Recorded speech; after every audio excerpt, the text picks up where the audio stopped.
This before we get conference will started. now be recorded. All right, so we are recording the 911 council meeting. Please stay on mute as much as possible. I can force mute everyone, but it's a whole lot easier if everyone just stays on mute. So with that, I will turn it over to Chair Rotter. Thank you, Blake. Good morning. Good morning, everybody. Welcome to the Iowa 911 Communications Council meeting for Thursday, November 12th, 2020. Kara Sorrells, if we could please, could you give us a roll call of the members, please? Yes, thank you. Tracy Bearden? I'm here. Lawrence Hartpence? I'm here. Chair Rogers here. George Griffith? Here. Mike Bryant? Here. Mark Murphy? Here. Jeff Anderson? Here. Robert Johannesson? Rob Dennert? Here. Jack D'Angelo?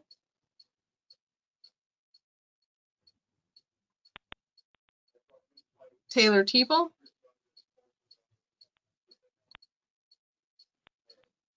We do have a quorum. Okay, thank you. If we could, please, I'd like to entertain a motion to approve today's agenda. So moved, Tracy Bearden. Second, Mark Murphy. All right, any discussion? All those in favor signal by saying aye. Aye. Aye. Again, same sign. And that motion is approved. Likewise, could I have an entertain a motion to approve the October 8th, 2020 minutes? Griffith to second. Okay, any discussion? All those in favor signal by saying aye. Aye. Against, like sign. And motion carries. Thank you. Blake, do you have a report for us? I do, thank you. And apologies in advance, I'm working off one screen today instead of my normal two, so I will try to make this work seamlessly. There's a lot to get through today, so hang in tight and we'll try to get through it as succinctly as possible. First, want to talk through the quarterly financials. Payments went out the beginning of October. So just to walk through those, this is the form that you've kind of seen for a while now.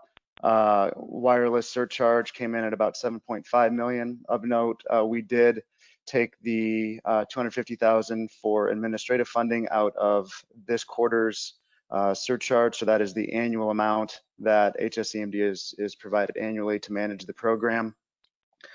You can see the network costs.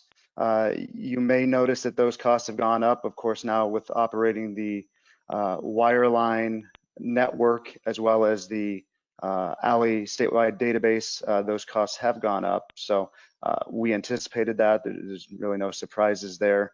And of course, that does then lower the amount that's transferred to the operating surplus. So about 806,000 transferred to operating surplus. You can also see that we did do a few grant reimbursements throughout the previous quarter. And you can kind of see down towards the bottom here how much of the nearly $4 million that we received in grant dollars, how much we have claimed. And I should point out that that's 4 million total, so the match as well as the federal amount. Moving to the PSAP totals. Nothing of surprise here, really no significant changes or differences. Just point out that $4.8 million was passed through statewide to the PSAPs. Any questions on the financials?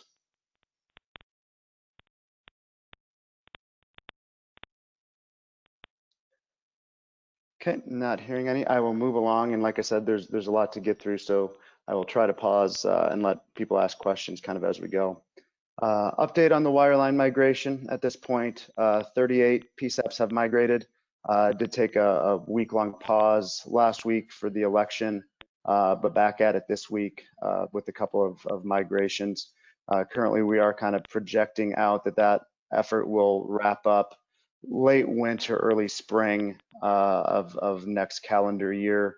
And that's just kind of forecasting about 4 a week. So that is ongoing, and jumping to this slide, you can see where those migrations have occurred to this point.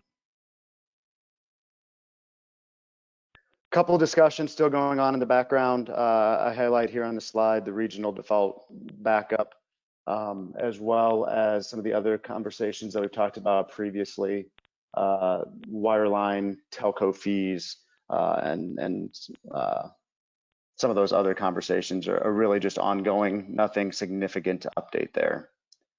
Any questions on the wireline migration?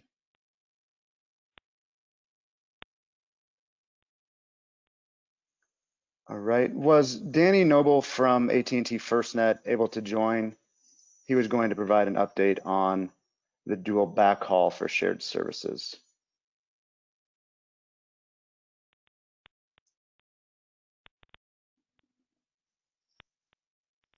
Not hearing you, Danny, if you're on and on mute.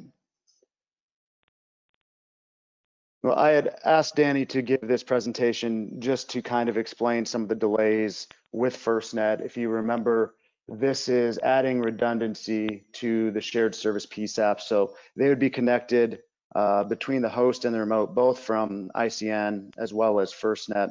There have been delays. If you've been paying attention, kind of every meeting we get together, I kind of say, we're scheduled for later this month, and then that gets pushed off. So I was hoping Danny would be able to provide that update. It does kind of sound like most of the technological challenges have been overcome at this point. So again, not to sound like a broken record, but I'm hoping by this time next month, we'll have better news, and that effort will be underway. So more to come on that as well. Moving to the next topic, just a reminder of the forms that are due into our office the beginning of the year, so January 1st. I was going to list out all of the PSAPs that we still needed forms from, but that would have taken a number of slides. Frankly, we need most of the forms for most PSAPs. As a reminder, the expenditure collection form, if we don't receive that by the legal deadline, which is technically March, we can and have to withhold surcharge. So in order to help us process those forms and make sure that everything is clean and that there's no questions, we like to get those in January, just to, again, give us time to process that, give any chance to make revisions prior to the legal deadline. So all of those are due, again, by January 1st, and we will be sending out an email reminder on that later today. The next bullet there, if you remember, probably about a year ago, we announced that text to 911 transfers were possible, but cautioned that at that point, transfers to DPS were not quite there yet. Happy to announce that within the last month, we can now transfer texts to those DPS PSAPs. So as a reminder, within your response field within your call taker screen, if you do a #T space and then the FCC ID number, which for DPS are listed there, you are able to transfer those texts to 911. Of course, I would encourage you to try or test that out, but probably coordinate that with DPS before doing so. So your telecommunicators can be comfortable with that should they need to. Any questions there? I'll pause before moving on.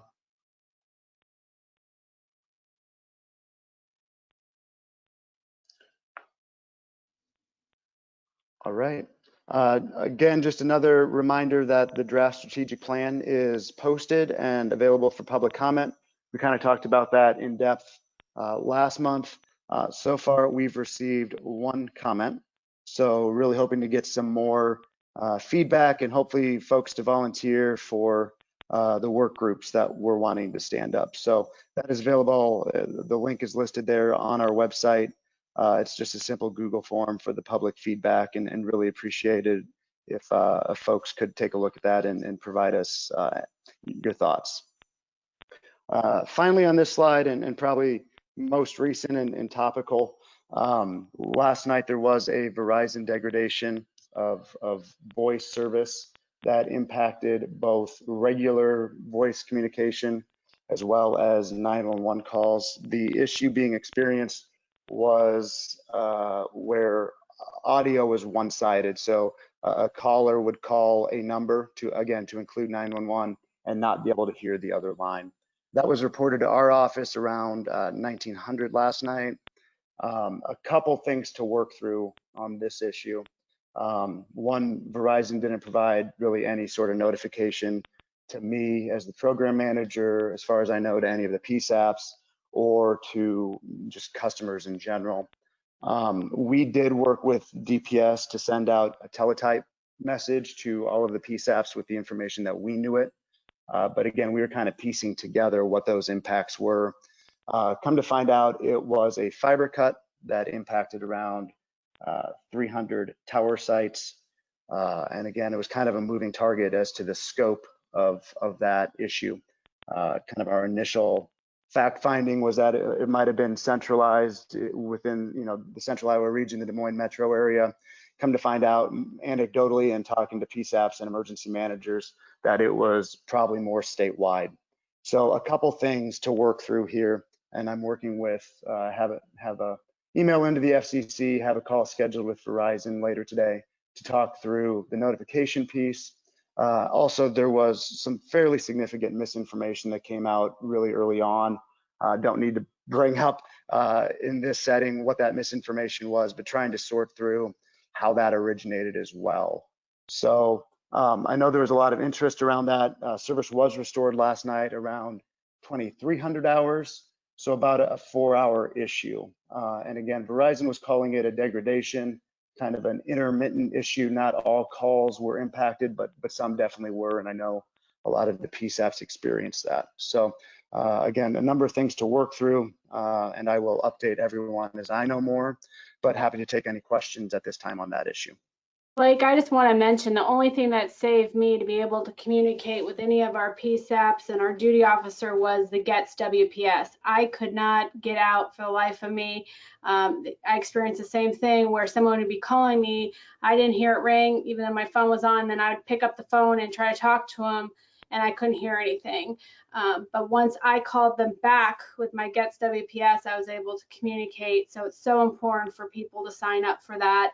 I know we hear Jim Lundstedt every meeting that we have preaching how important it is. Well, this is just a statement that it is important to get that information out, get people signed up.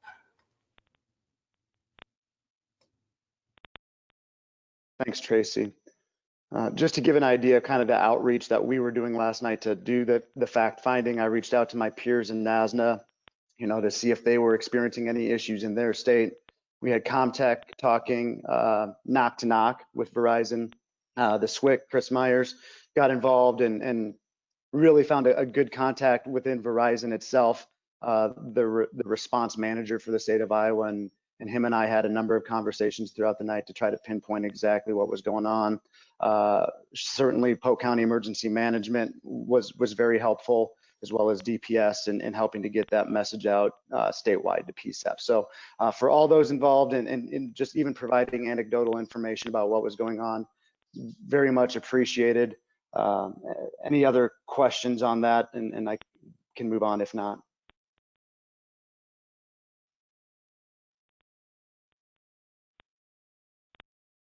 All right, so moving on to the next slide then. I already saw the map of where the wireline migrations have taken place. An update on GIS grant information. In October, 11 counties totaling 66,000 met the benchmarks, and you can see so far for the, what are we on, 4 months of the fiscal year, 42 counties totaling 282,000 have met the benchmarks. No requests for travel, public education, or training funds for this month. And with that, I will turn it over to Lynn Warren for a more detailed update on the Zetron shared service effort. Good morning. Can everybody hear me? Yeah, we've had a busy month. Shelby County, their max call taking went live on November 4th. Marion County, we will be having them go live on December 9th. They migrated to Comtech Statewide Alley earlier this week, so that's going to let us go ahead with their max call taking deployment. We had Boone County signed up this week, and so we're scheduling them to go live January 2021. And Blake gave an update about the Comtech Alley wireline service migration for the Iowa Shared Services PSAPs. Jones County, Mahaska County migrated in October, and we'll be doing Davis County today. And Humboldt was, their migration is moved out to probably 2021. And so we are waiting to hear what that date is. And then we will schedule their go live with the max call taking, since that's a dependency. And the next slide. Blake, can you go to the next slide? This is our map of Iowa, of all the PSAPs that have gone live with the Iowa Shared Services max call taking. And if anybody has any questions. All right, that's the update from Zetron. Thank you. All right, thank you, Lynn. And I think that concludes my brief as well, unless there are any questions.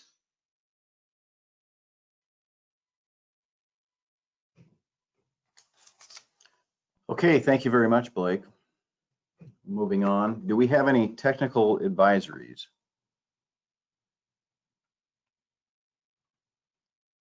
Okay, hearing none. Chris Smyers, are you on the line? I am. Can you hear me okay, Mr. Chair? I can. Welcome. Excellent. Excellent. Thank you. Thank you. And again, thank you, Mr. Chair. Thank you, 911 Council, for the time today. I do have some stuff to go over here, so I'll be as concise as I can. Quick update on kind of some board activities along with DPS and other partners. We're still working on supporting 2 communities with STR trailer deployments.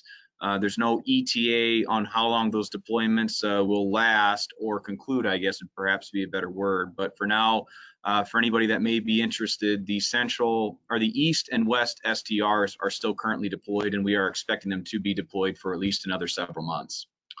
We're working from a training perspective to try to get some additional TA requests from CISA and ICTAP. There have been some new opportunities that have come up for curriculum courses that will hopefully make some virtual deliveries possible. We also haven't ruled out the potential for some in-person training as well, which if we can pull that off, that would be absolutely fantastic. We're still doing some PSAP training.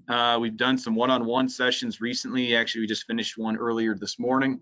We are working on a draft agenda for another regional training type setup. That draft agenda is going to go through all the RICs to make sure that agencies get what they want and need out of it. That agenda was recently presented to RIC 1 earlier this week. The feedback on it was very positive overall, and we're going to show it to the other 5 RICs for feedback over the next month or so. And we're looking at a desired launch for that regional training to be sometime likely near the end of Q1 2021 or Q2 2021. Ideally, that would be in-person training, but given extenuating circumstances, that may not be possible. So we're going to try to be as flexible as possible with agency needs with respect to that. If you're curious, we also are still offering one-on-one training for the interoperability talk groups and status board. We've been able to do this in person and virtually. Given some of the recent upticks with COVID-19, we have been leaning more towards virtual, but we've got it down fairly well at this point, so that if you want some training, we can line that up typically pretty quickly. Applications for ISIX Access that were approved last month, Howard County EMA and Mower County, Minnesota, both were approved as level 1 users. The Mower County application from Minnesota is actually part of our larger interstate project to help facilitate communications across the border. Lee County, or LECOM, I guess as they're known, signed up for level 4 access. So they may be looking at a project down there. ISIX applications up for approval today include Fayette County EMA for level 1, MedForce, which is an ambulance service that does air ambulance or ambulance transports out of the Quad City area, is on the approval for level 2. And Henry County, Madison County, and Sac County are up for level 3 access today as well with Core Connected Dispatch consoles. If you're curious, there's currently right around 160 approved applications, unique applications, I should say, for access, and we've got nearly 21,000 radios on the system as of today. The audible alert tone standard that I mentioned last month was adopted. That standard adds some guidance to things that basically should always receive a tone and offers some clarity on things that may not necessarily need it. Of course, there's dispatcher discretion built into it, but it does offer some guidance on maybe what should warrant a tone versus what may not. Quick update on status board. We did have some DPS server maintenance over the last month that did cause some short-term outages. We sent out notifications as quickly as we were able to let people know that that service would be down for a set period of time. That maintenance went off okay, and it looks like the disruptions were relatively minimal. And if you haven't signed up for status board yet, again, it's PSAPs, key administrative personnel, and emergency management are eligible and desired users. So if you haven't signed up yet for it, let us know. One last item that kind of gets in line with a topic that Blake mentioned before as well. I co-chair a tech committee with SAFECOM. It's the Joint Tech Policy Committee. We recently published a document that is called the Public Safety Communications Dependencies on Non-Agency Infrastructure and Services. It's a mouthful, but that document basically dives into the finer aspects of the use of non-governmental or agency-owned systems. And it kind of gets down into the nitty-gritty of, as you're looking at service contracts with these groups, you know, specific things to consider with respect to their continuing operations plans. If they have additional vendors listed in their COOP plans, what do those dependencies look like and how are they accounting for them? It's a pretty good read overall. It's a pretty concise document, and that is available for viewing and downloading on the National Council of SWCS and SAFECOM website. That's my report, Mr. Chair. I'll go ahead and take any questions.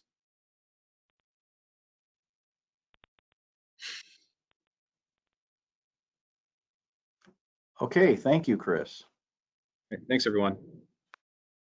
Okay, up next, we'd like to hear from our friend at U.S. Department of Homeland Security, Cybersecurity, Infrastructure Security. Jim Lundstedt, are you on the line?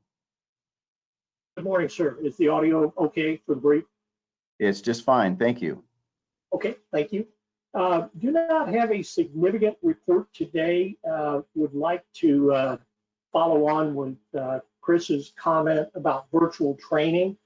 That has proven to be a pretty significant lift. We are just finishing up the evaluation of the delivery of the All Hazards Communications Unit Leader course as a virtual class with the District of Columbia, and we'll have a scenario to be able to offer that to other states and territories shortly. But it was a pretty significant commitment in terms of not only student time, because we limited the training to a 6-hour day, but we also had to commit 4 instructors for 15 students. So we will have a little bit of a bias towards identifying people who really want to become a COML or one of the other position-specific training opportunities when we transition to that delivery. We're still hoping, as Chris noted, to be able to do in-person training, but for the time being, we are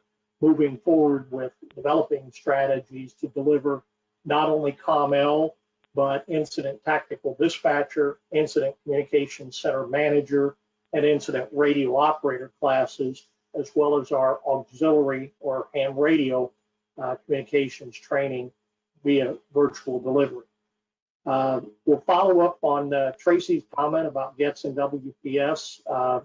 Program has a lot of successes out there. We're always interested in doing outreach. I am happy to follow up with individuals who would be interested in hearing more about that after today.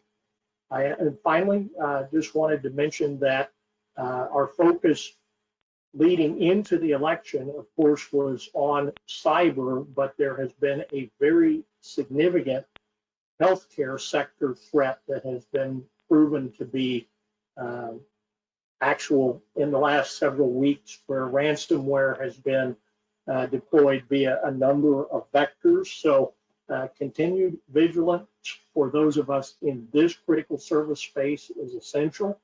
The amount of junk, if you want to call it, or malware that is being delivered not only through email, but through cleverly crafted text messages and other solicitations is pretty significant. That's all I have today, sir, unless you have questions.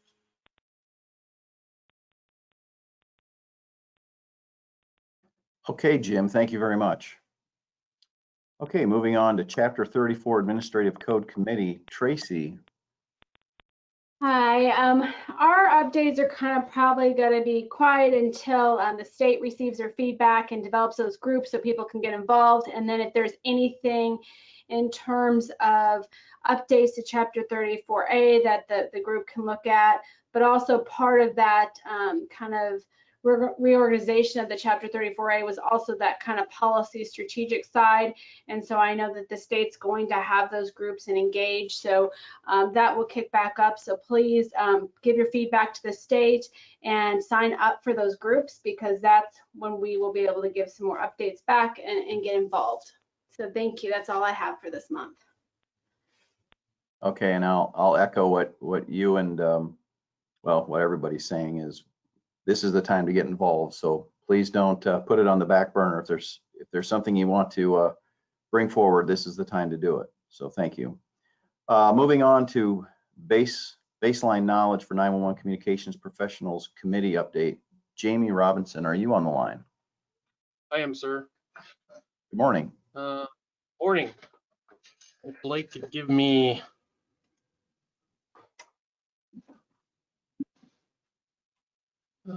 perfect.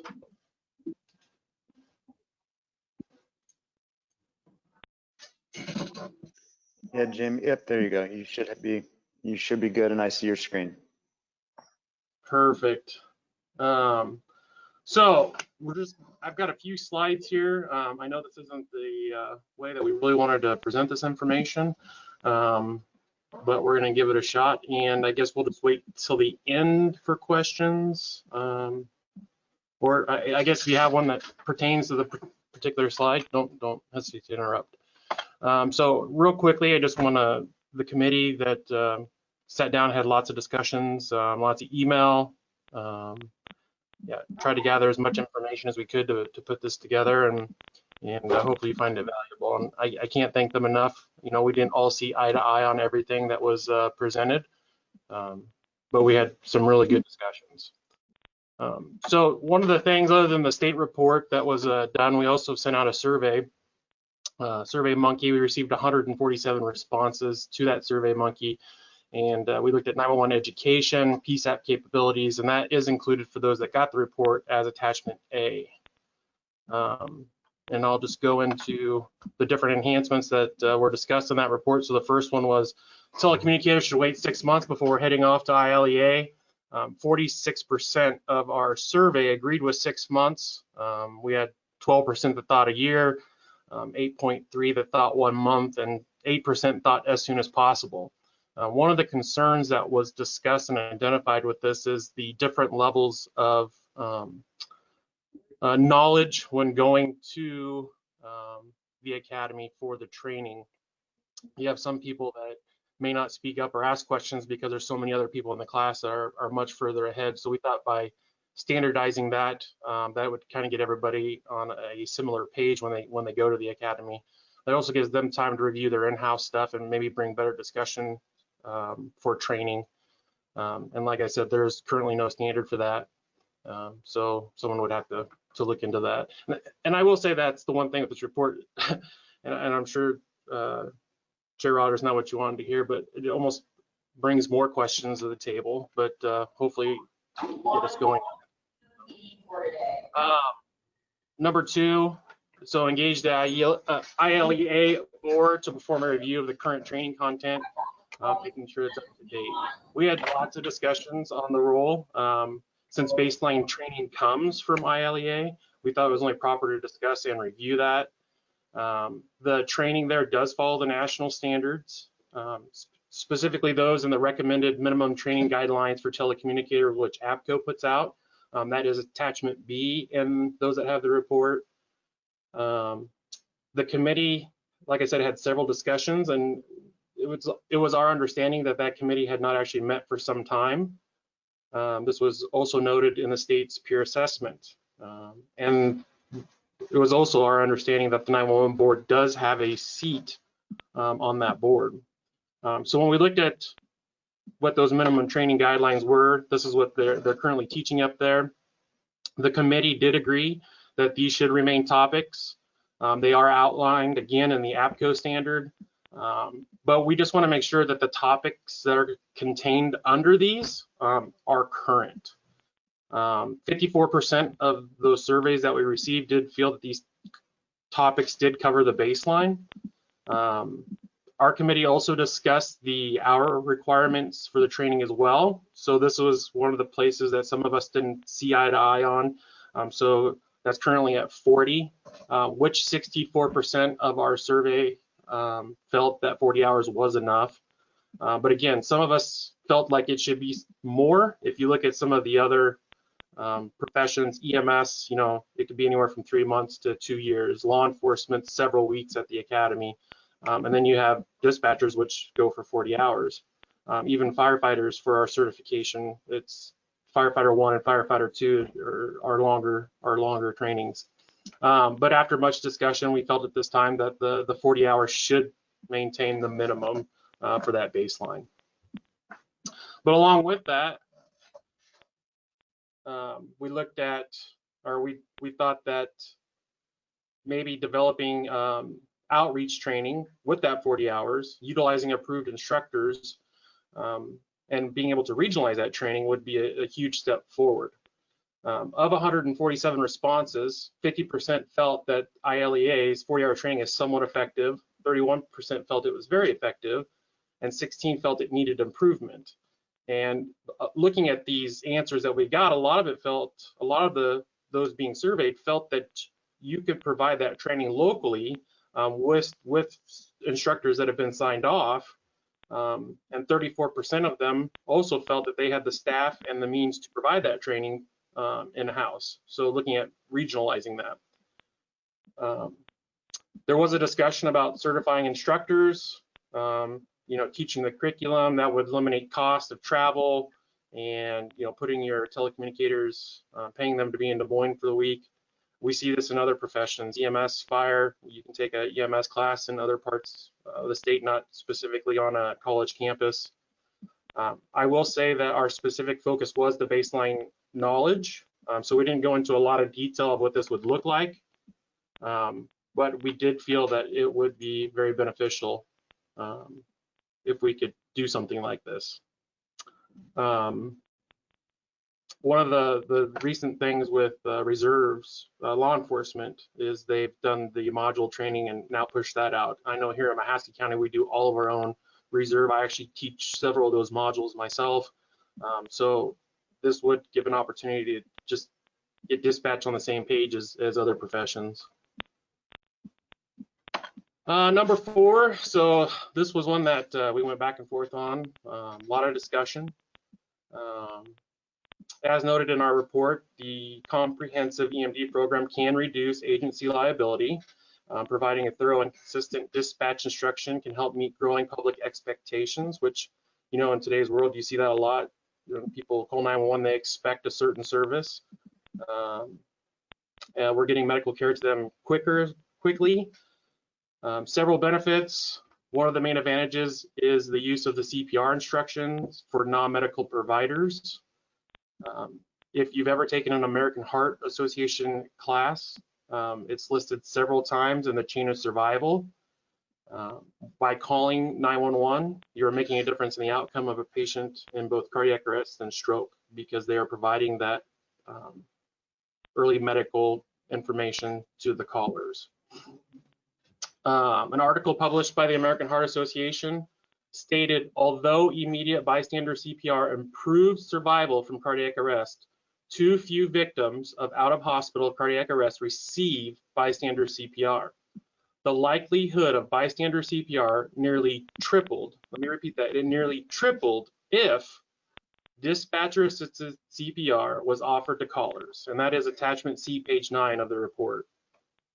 EMD is also mentioned in the Iowa EMS system standards, which is attachment D. The system standards are a change initiative that provides a consistent and accountable approach to promoting and protecting the health of Iowans through EMS. EMD was also noted in the state 911 assessment report. Just recently, and you got to remember when we were talking about this, it hadn't happened yet, but telecommunicators just recently got first responder status.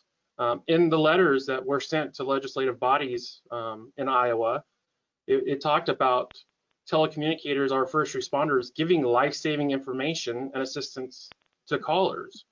But unfortunately, it's not standardized across the state. There's other PSAPs. I myself have transferred calls to other PSAPs, and they're medical calls, and the person on the other end says, okay, we'll send an ambulance, and disconnects.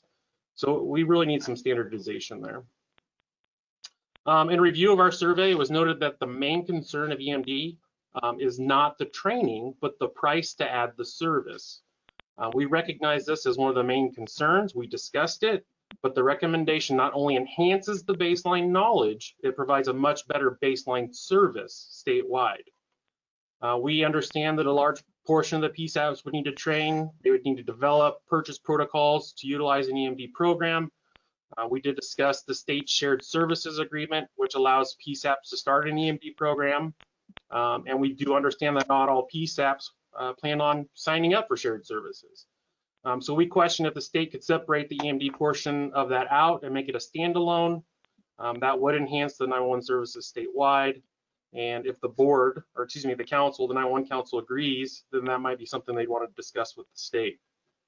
And again, that was outlined in the peer assessment as well. Another funding opportunity is the healthcare coalitions. Since EMD is listed in the EMS system standards, agencies are eligible for funds through the healthcare coalitions. Here in Mahaska County, that's actually how we initially paid for our EMD program. Well, shared services, and then the ongoing was done through the healthcare coalitions. But that is an opportunity out there. For our next one, we talked about continuing education. So currently in Administrative Code 501, it talks about to maintain certification, it's 8 hours per year. The committee feels this is not sufficient and it should be 24 hours per year. This does fall in line with other comparable services. Again, looking at what others are doing, 24 hours a year. We do understand that this would take a change in the Iowa Administrative Code, but feel it would enhance the services that telecommunicators provide statewide. And again, it's not specifically baseline, but it does go hand in hand with with baseline. Number 6, develop continuing education tracking or certification sign-off. So another part of the continuing education is how is that tracked? No one on the committee has ever seen continuing education checked or verified. We would recommend that a process is developed for this. We even talked about, could the state in its yearly report that the PSAP has to complete and submit, include that information on there saying, you know, I certify that all my staff has completed their 24 hours, or as it is currently 8 hours of training yearly. This was also mentioned in the peer assessment report as well. That's what it says in there. By developing a way to audit the continuing education, this also helps with the QA process for telecommunicator training in the state of Iowa. And it gives us something to look at. Number 7, develop regional districts across Iowa for PSAPs. So I know, what does this have to do with education?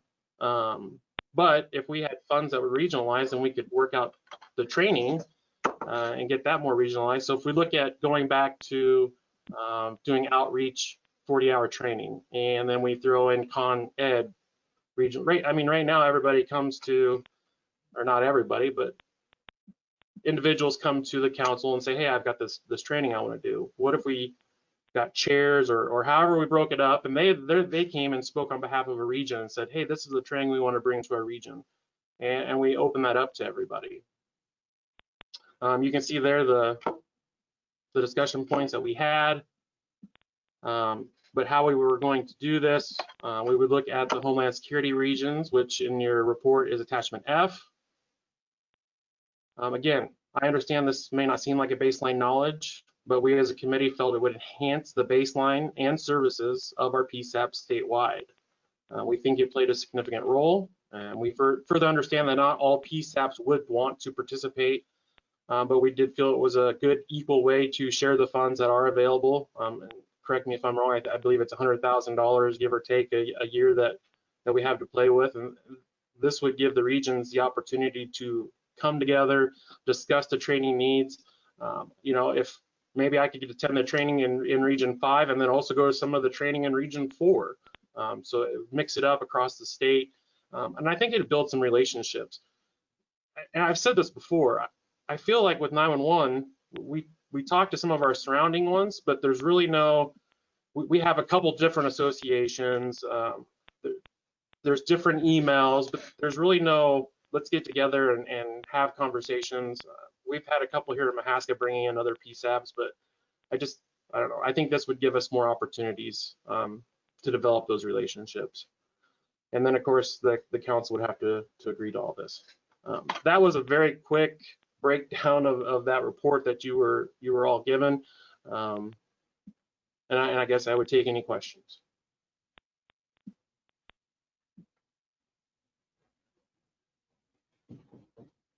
Jamie, would you give me copies of those so I can put them in the minutes? Absolutely. Thank you. Yeah, Jamie, this is Rob. Any reason you wouldn't be prepared to make your presentation available to everyone who'd like to go through it? No, and I believe Blake has the report digitally. If not, I can send him the report with all the attachments. So anybody that want to see it, you're more than welcome to look at it. Yeah, I think that would I be have great. the report itself. So if Jamie, if you can get your slides to Kara, I will get the report itself to her as well, so it can all be documented. I also have the 300-page Survey Monkey with all the responses, all of the input that was provided. All of it's available to anybody. Yeah, I'll gladly share it.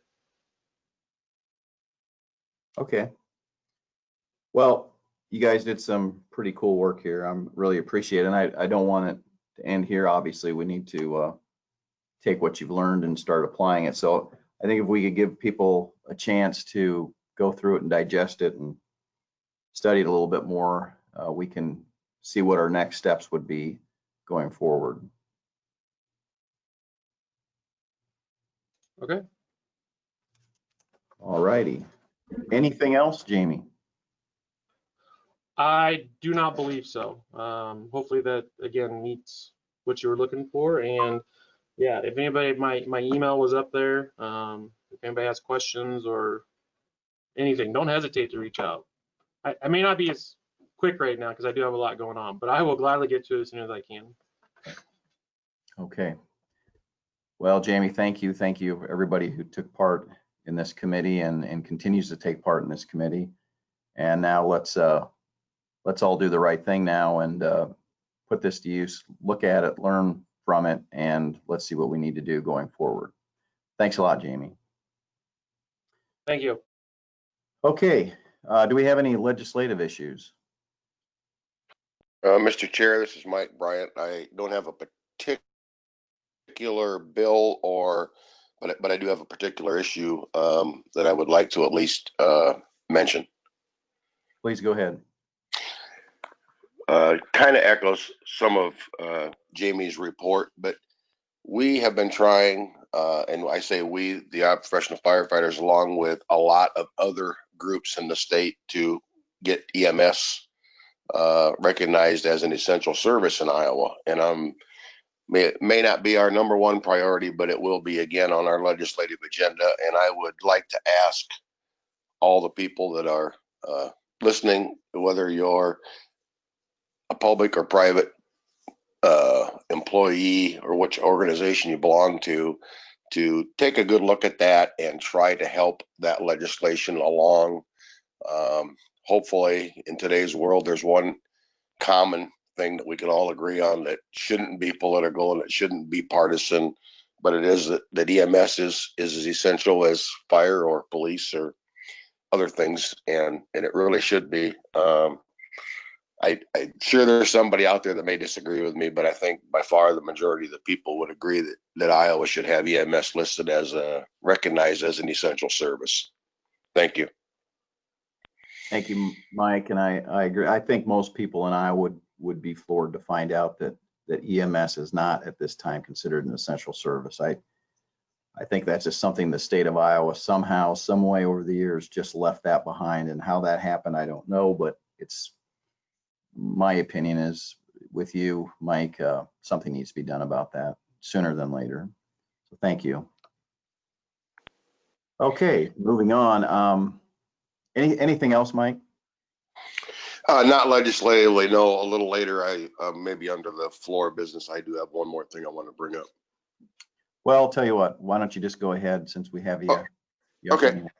All right, thank you. I just wanted to echo some other comments too, as far as thank you to Jamie and Tracy and those people heading up the committees, but I won't get into the nuts and bolts of it because I'm myself not sure I even understand all of it. But about a week and a half or two ago, I got a call from our lobbyist, Policy Works, John Cacciatore. There was some concerns with some of the wireless folks on an issue with maybe a policy that had been adopted by the ISIX board. And I got a hold of Blake about an hour or two later just to give him a heads up so he was aware. But then and it was late in the afternoon, and that evening, Blake called me back, and in the morning I had a text. He had contacted Swick Myers, and Chris was aware of it, and in the process had really kind of been, I don't know that the whole issue was over, but at least the process of dealing with their concerns was well along. And so I just wanted to recognize Blake and Chris both for their quick response and their handling of it and getting back to me and the job that they do, because it was after hours somewhat, I guess I would say, out of the 8 to 5 time period. And I just today's world, when most of the things we hear are the complaint side of things, not the good side of things. So I just wanted to recognize them for their efforts in helping handle that situation.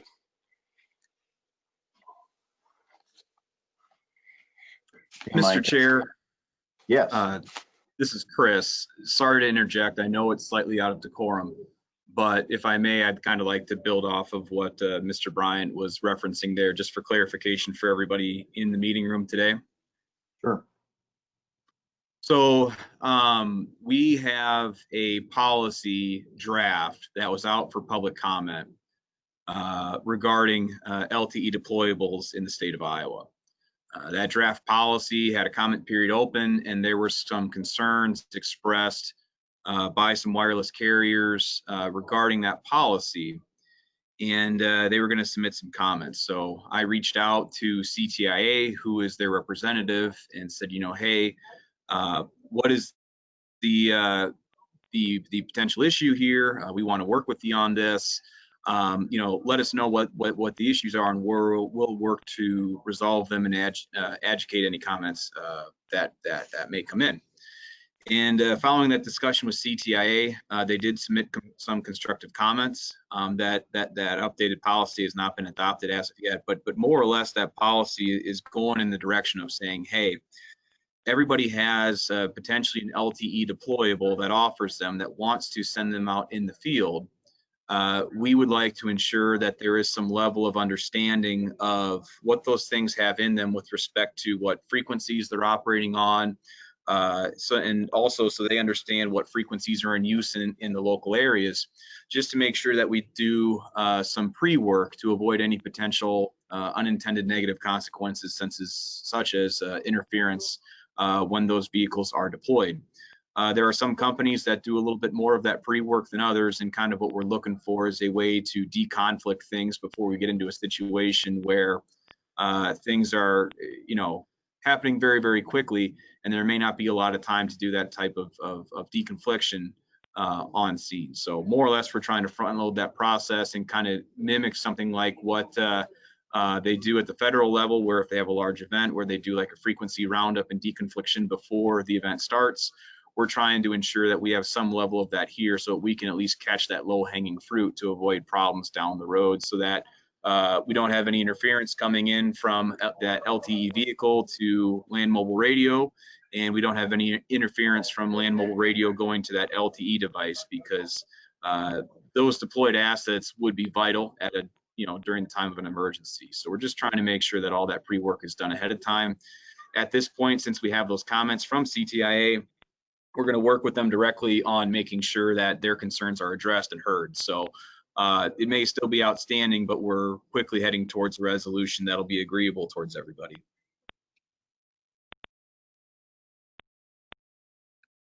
Okay. Thank you for that clarification, Chris. I don't believe we have any unfinished business or new business or travel requests. So is there any other business from the floor?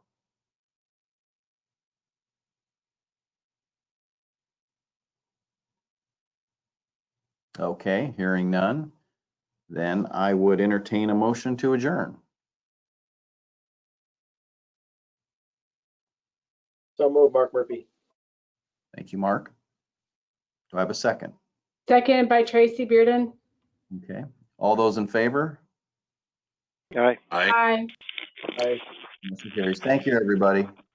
Thank Thank you. you.